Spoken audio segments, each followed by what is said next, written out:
Number 1. The silent customer.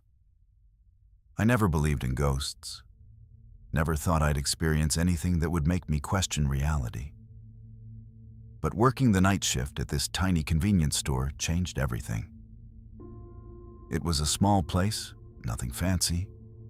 Just fluorescent lights buzzing overhead, shelves crammed with snacks, and a hum from the refrigerators that never really stopped. You learn to tune out the noise after a while. This particular night started like any other. It was around 1:30 a.m., and I was halfway through my shift, tired but trying to stay alert. The store was dead quiet, except for the occasional beep of the cash register and the distant sound of traffic outside. Then, the bell on the door jingled. A customer. I looked up, ready to greet whoever it was. He was different. Tall, thin, dressed in a long, dark coat that looked like it belonged to another century. His face was pale, almost unnaturally so. And his eyes, well, I won't forget those eyes anytime soon. They were cold, empty like dark holes that sucked the light in. "Can I help you?" I asked, forcing my voice to stay steady. He didn't say a word. He didn't move much either. Just stood there, staring at me. I felt a chill run down my spine, but tried to keep it together. Maybe he was just shy or tired. He shuffled over to the counter, and I waited for him to grab something. But he didn't. Instead, he placed a $1 bill on the counter. It was old, faded, and looked like it had been through decades of use. I scanned the bill, glanced up at him, and said, "Anything else?" Still nothing. The silence was thick and suffocating. I felt like I was drowning in it. Suddenly, the lights flickered. Just a brief flash, but enough to make my heart stop. When the light steadied, I caught a glimpse of his face again. This time, it looked almost skeletal, with deep shadows where his eyes should have been. It wasn't just cold anymore. It was something wrong. I blinked, and he was gone. I looked around the store frantically. The door was locked behind me. No one came in or left. I checked the security cameras, hoping to catch a glimpse of him leaving. Nothing. No footage of anyone entering or leaving. Just me. I stayed frozen for a moment, trying to make sense of what I'd just seen. My hands were shaking. I wanted to call someone, but my phone was dead, and I was alone in the middle of the night. I told myself it was a hallucination. I was tired, stressed. Maybe I'd dreamed it. But as the night wore on, I kept feeling like I was being watched. Every time I glanced at the counter, I half expected to see him standing there again. When my shift finally ended, I left the store trembling and didn't come back for days. When I finally did, the manager said no one else had seen anything strange, but I knew what I saw was real. And sometimes, when I think about it late at night, I wonder if that man ever really left. Number 2, the reflection in the window. Working nights at the gas station was supposed to be easy, quiet, predictable. But that night shattered everything I thought I knew. It was a slow shift around 11:30 p.m., and I was wiping down the front windows. The street lights outside cast a faint glow, barely enough to brighten the parking lot. The store's fluorescent lights buzzed overhead, casting harsh shadows inside. I was alone, as usual. And the silence was so thick, it felt like a physical weight pressing down on my chest. As I knelt to clean the lower part of the glass, something caught my eye. A flicker, a movement, but only in the reflection. I glanced up quickly, expecting maybe a car pulling in or someone walking by. Nothing. The lot was empty. Shrugging it off as fatigue or a trick of the light, I went back to cleaning. But then it happened again. This time, the reflection behind me was clearer. I froze. There she was, a woman, long, dark hair falling in tangled waves over her shoulders. She was wearing an old-fashioned dress, like something from decades ago, something out of a black and white movie. Her pale face was expressionless, but her eyes, they were hollow, empty, and staring right at me. My breath caught. I spun around. The aisle behind me was empty. I told myself it was my imagination. I was tired, starving for sleep, maybe even hallucinating. But the fear creeping up my spine said otherwise. I glanced back at the window. The woman was still there, her reflection unmoving, locked in that eerie stare. Suddenly, the doorbell chimed. I jumped. I looked outside. Nothing. No one there. The lot was still empty.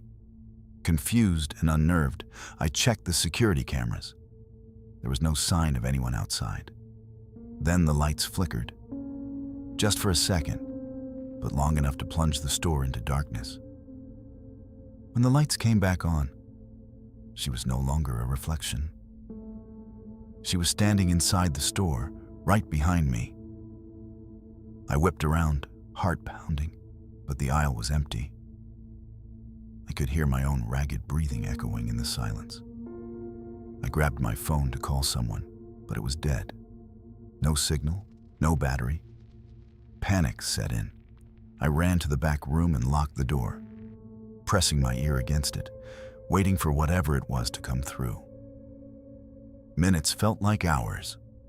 When my shift finally ended, I bolted out of there and never looked back. Number 3. The voice on the intercom. I still can't shake what happened to me that night. Even now, days later, just thinking about it sends a cold shiver down my spine. I was working the graveyard shift at a gas station miles away from the nearest town, one of those isolated places where darkness feels like a living, breathing thing, pressing in from every side. The kind of silence that's so thick, it robs you of any comfort. The first few hours passed uneventfully.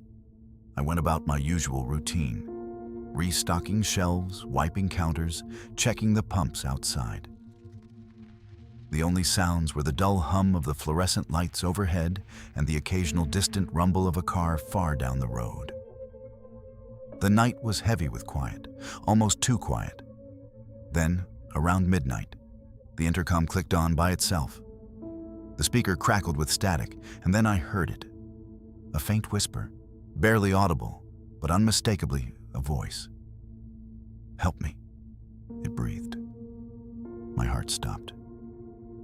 I froze, scanning the empty parking lot through the grimy windows. No cars, no headlights, no one.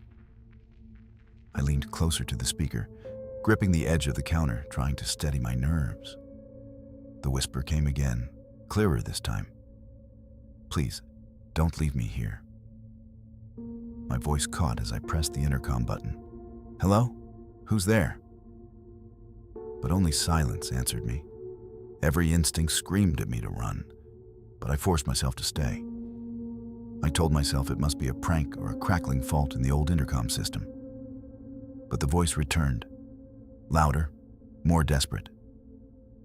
"Stay. Don't go." Almost immediately, the lights flickered violently overhead. The store's fluorescent buzz turned erratic, plunging me into darkness for brief, terrifying moments before snapping back on. Outside, the digital displays on the gas pumps blinked on and off, numbers jumping like a broken signal. My hands shook as I gripped the flashlight, its beam dancing over the pavement. I swallowed hard and stepped outside. The cold night air hit me like a physical blow. I checked every pump, every corner of the lot. Nothing. No footprints, no signs of anyone hiding. Just silence. Too much silence. Then, just as I turned back toward the store, I felt it. A breath, close to my ear. Not on the intercom, but right there, whispering, "Please, stay." I spun around, flashlight slicing through the darkness. But there was nothing. No one. Just the twisting shadows. I stumbled back inside, locking the doors behind me, my heart pounding so loud I thought it might burst. I grabbed my phone to call for help, but there was no signal. The line was dead. The voice didn't stop. It grew louder, more urgent, echoing through the store's speakers, the pumps, even the crackling radio behind the counter. "Don't leave me. Please." It felt like the sound was coming from every corner, surrounding me. Suddenly, the temperature dropped sharply. My breath fogged in front of me. I looked into the glass doors and saw my reflection, pale, terrified. But behind me, in the darkness, something moved. A figure, indistinct, shadowy, but undeniably there. I twisted around, searching desperately, but the aisles were empty. No footsteps, no sound, just silence, heavy and suffocating. I locked myself in the back room for the rest of the night, too scared to move, barely daring to breathe.